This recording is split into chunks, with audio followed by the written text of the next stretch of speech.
Hello, everyone. Today I want to talk about our wonderful, honest, kind banks. How do they operate? Well, let's start with the fact that not all banks have submitted their figures for the year 24 yet.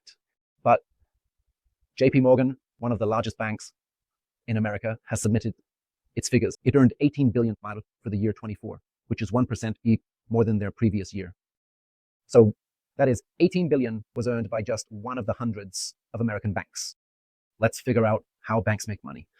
What money? Like overdraft fees when they charge you.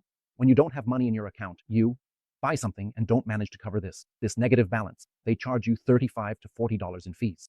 Yes, they make a lot of money from this.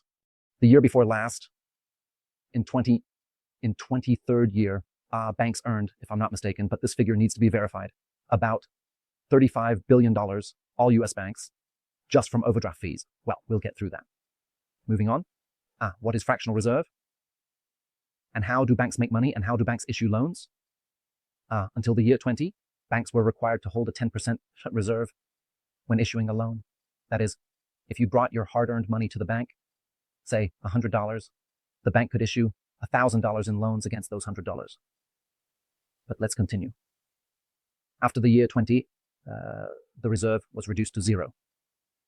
So banks essentially now just print numbers on a computer when giving you a loan. Well, they say that some, for their own safety, keep a 10% reserve. Then we move on, transition to these loans that they have issued. There is compound interest involved. What is compound interest? It's when they tell you that, for example, you're getting a car at 10%. It doesn't work the way you think and calculate 10%. In reality, you end up paying all 20% because compound interest is calculated completely differently and you pay it at the beginning of the loan. Moving on. We've sorted out the interest. Next, card transaction fee. This is the most interesting banking invention. It's a unique thing. I'll give you an example of how it works. When, for instance, you went to work and you earned $20, then they gave it to you in cash, a $20 bill in your hands. You went with this bill to your barber and got a haircut. You gave this bill, $20, to your barber. The barber went and washed the car with this money and gave it to the car washer.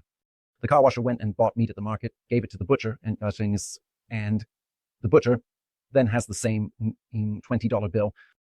And now let's do the same thing, but with a credit card. With a debit card, credit card, it doesn't matter. Call it whatever you like. You earned your $20 at work, which were now deposited onto your debit card. You went to the barber with this debit card. Then you went and paid your barber. The barber, in turn, for the transaction made with the credit card, or rather the debit card, as we will call it, paid, for example, usually, well, for instance, Chase Bank typically takes about 3%. We calculate these 3%, meaning without, the barber received $20 minus 3%. The barber moved on. He gave this money to the car washer to wash his car. The car washer received the already reduced amount and also paid the same 3%, and so on, and so on. And what do you think? After 20 or 30 transactions, almost nothing is left of that amount. The bank takes all the money. Here's an interesting banking system for you. And I just advise everyone, learn, educate yourselves financially so you don't play by their rules, but set your own. Thank you. Subscribe for more great information and entertaining content. Subscribe and give a like. Thank you.